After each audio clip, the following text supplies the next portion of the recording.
Gold trusted gold buyers తాకట్టులో ఉన్న బంగారాన్ని విడిపించి ఈ రోజు ఉన్న మార్కెట్ ధరకే కొనబడును. మరిన్ని వివరాలకు సంప్రదించండి 77107720. కాంగ్రెస్ ప్రభుత్వం 18 నెలల పాలనలో సుమారు 40 మందికి పైగా కూడా విద్యార్థులు ప్రాణాలు కోల్పోతున్న పరిస్థితి కనిపిస్తూ ఉంది. నేడు ఖమ్మం జిల్లాలో ఆశ్రమ పాఠశాలలో చదువుకుంటే ఒక ట్రైబల్ విద్యార్థిని అనుమానాస్పదంలో మృతి చెందిన పరిస్థితి కనిపిస్తూ ఉంది. అక్కడ ఉన్నటువంటి ఉపాధ్యాయులు ఎవరైతున్నారో వాళ్ళ హాస్పిటల్ తీసుకొచ్చాము, పిడిచి వచ్చాయని చెప్పి చెప్తా ఉన్నారు. మన పక్క తల్లిదండ్రులు మా విద్యార్థిని మా పిల్లకి ఎటువంటి వ్యాధులు ఏమి కూడా లేవని చెప్పి చెప్తా ఉన్నారు. మరి దీని మీద ఎంక్వైరీ చేసినటువంటి పోలీస్ యంత్రాంగము విద్యార్థి సంఘాలుగా వాళ్ళకి న్యాయం చేయాలని చెప్పేసి అడుగుతూ ఉంటే అక్రమార్షణ చేస్తూ ఉన్నారు. దీనికైనా మేము ప్రభుత్వం సాధించింది. ఖమ్మం జిల్లాలో 3 మినిస్టర్స్ ఉన్నారు. మరి నేటికి ఇప్పుడు విద్యార్థి చనిపోయి 4 గంటలు కావస్తూ ఉన్నది. ఇప్పటికైనా కూడా మరి 3 మినిస్టర్లు ఒక్క మినిస్టర్ కూడా స్పందించకుండా ఈ ప్రభుత్వం ఏం చేస్తూ ఉంది? తక్షణమే కుటుంబానికి న్యాయం చేయాలని చెప్పేసి వామపక్ష విద్యా సంఘాలుగా పీడీఎస్గా మేము డిమాండ్ చేస్తా ఉన్నాం. మేము అడిగిందంటే విద్యార్థికి న్యాయం చేయాలి, ఆ వాటిని సస్పెండ్ చేయాలి. ఆ విద్యార్థి ప్రాణాలు తిరిగి వస్తాయా? తిరిగి రావు కదా. మరి దీని మీద అడుగుతుంటే విద్యార్థి నాయకులు ఎందుకు అరెస్ట్ చేస్తారని చెప్పేసి అడుగుతా ఉన్నాము. మీరు కుటుంబానికి న్యాయం చేస్తారా, అటు ఆ వార్డన్లకి న్యాయం చేస్తారని చెప్పేసి అడుగుతా ఉన్నాము. ఎంతమంది బలిదానాలు కావాలి తెలంగాణ? అసలు మా విద్యార్థులు చనిపోతే కనీసం తెలంగాణ ప్రభుత్వం స్పందించడం లేని చెప్పేసి అని కూడా మేము తెలియజేస్తా ఉన్నాం. కాబట్టి ఇప్పటికైనా ప్రభుత్వం స్పందించాలి, ఆ విద్యార్థి కుటుంబానికి న్యాయం చేయాలి, వాటిని తక్షణమే సస్పెండ్ చేయాలని చెప్పేసి కూడా మేము పీడీఎస్ వామపక్ష విద్యా సంఘాలు డిమాండ్ చేస్తూ ఉన్నాం. కాబట్టి ఇప్పటికైనా ప్రభుత్వం స్పందించకపోతే ఆ కుటుంబానికి న్యాయం చేసేంత వరకు కూడా ఉద్యమాలు చేపడతామని చెప్పేసి కూడా మేము తెలియజేస్తా ఉన్నాము.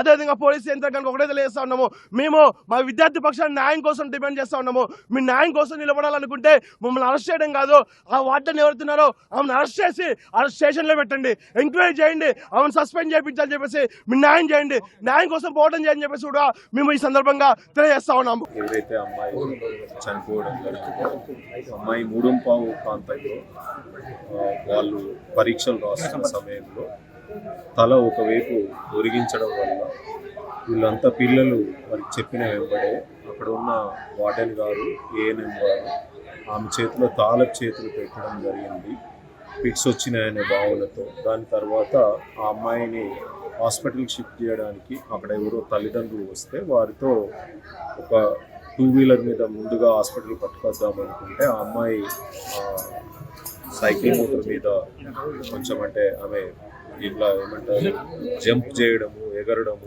ఏకశ్వాస పీల్చుకోవడం అలా జరిగిందని చెప్పారు. దాంతో పాటు ఆమె కొద్దిగా అంటే ఇంకా అసలు కూర్చోవడానికి కూడా ఇబ్బంది పడుతున్న పరిస్థితి ఉన్నప్పుడు ఆమె తీసుకెళ్ళి మళ్ళీ ఒక 20 నిమిషాల వరకు డ్రెస్ అలాంటివన్నీ మార్చుకొని తల్లిదండ్రుల ఆటో అక్కడ ఉంటే ఆ ఆటోలో తీసుకొని ఇక్కడికి రావడం జరిగింది. 3:15 ప్రాంతంలో అక్కడ జరిగితే ఇక్కడికి రావడానికి 4:30 మధ్యలో వచ్చిందని చెప్తున్నాను. మనకు ఇప్పుడు పోస్ట్ మార్టం చేసి ప్రాథమిక విచారణ వస్తే తప్ప సరి అయిన అంటే ఆధారాలు అంటే ఏం జరిగింది, ఎలా జరిగింది అనే విషయం మీద మనకు ఇంకా ఆధారాలు దొరకాలి. అదొకటి. 2, ఈ విషయంలో పూర్తి స్థాయి విచారణ అనేది రేపు జిల్లా కలెక్టర్ గారు ఆదేశించిన ఒక సీనియర్ అధికారితో పూర్తి స్థాయి విచారణ చేసిన తర్వాత జరుగుతుంది. అన్నిటికంటే ముఖ్యం ప్రస్తుతం అయితే ఇప్పుడు వారి మృతికి సంబంధించిన అంటే ఆధారాలు అంటే కారణాలు ఏంటి అనేది పోస్ట్ మార్టం నివేదిక వస్తే కానీ మనకు తెలియదు.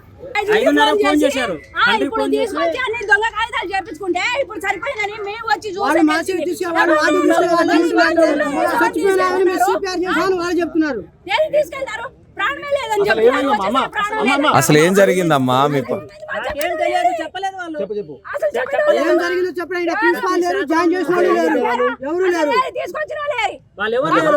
చెప్పారా ఇట్లా జరిగింది మీ పాపకి, ఇట్లా అయింది, చెప్పారా మాతో? వచ్చిన 5 ఫోన్ చేసి చెప్పారు అంటే సీరియస్ గా ఉంది, కళ్ళు తిరిగి పడిపోయింది పాప, సీరియస్ అలే కళ్ళు తిరిగి పడిపోయింది పాప అని 5 ఫోన్ చేస్తే మొన్నే నాకు ఫోన్ చేసిండు. నేను పిల్లగాళ్ళ కోసం పోయిన స్కూల్ కి తీసుకొచ్చేసరికి పాప పడేశారు. మేడం ఉంది, ఏం మేడం అంటే నువ్వు నా వెనుక పడుతున్నావు ఎందుకు అని నేను తీసుకొచ్చాను, నా సంబంధం లేదు, నువ్వేంది నన్ను పట్టుకున్నావు, చనిపోయినప్పుడు ఆడేస్తారు. అసలు ఏం జరిగిందో చెప్పరా?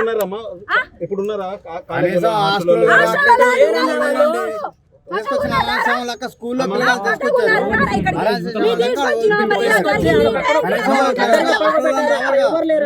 హాస్టల్ కనీసం ఇన్ఫర్మేషన్ ఇవ్వాలి కానీ తల్లిదండ్రులు పంపించడం వాళ్ళు అయిపోయిందండి. పాప నీకేమైందమ్మా? నేను మరి ఇట్లా ప్రాబ్లం ఉందని మాకు చెప్పాలా లేదా? చెప్పాలి కానీ మరి ఇప్పుడు దాకానే ఉన్నారు కదా. తెలుగులో ఫాస్టెస్ట్ న్యూస్ యాప్ ఇప్పుడు కొత్త అవతారంలో 5 సెకండ్లోనే పూర్తి వార్తా సమాచారం మీ చేతిలో. సోషల్ మీడియా ట్రెండ్స్ మీ కళ్ళ ముందుకే live TV and voice search ఆప్షన్స్తో ఇప్పుడే డౌన్లోడ్ చేయండి. యాప్ లింక్ డిస్క్రిప్షన్లో ఉంది.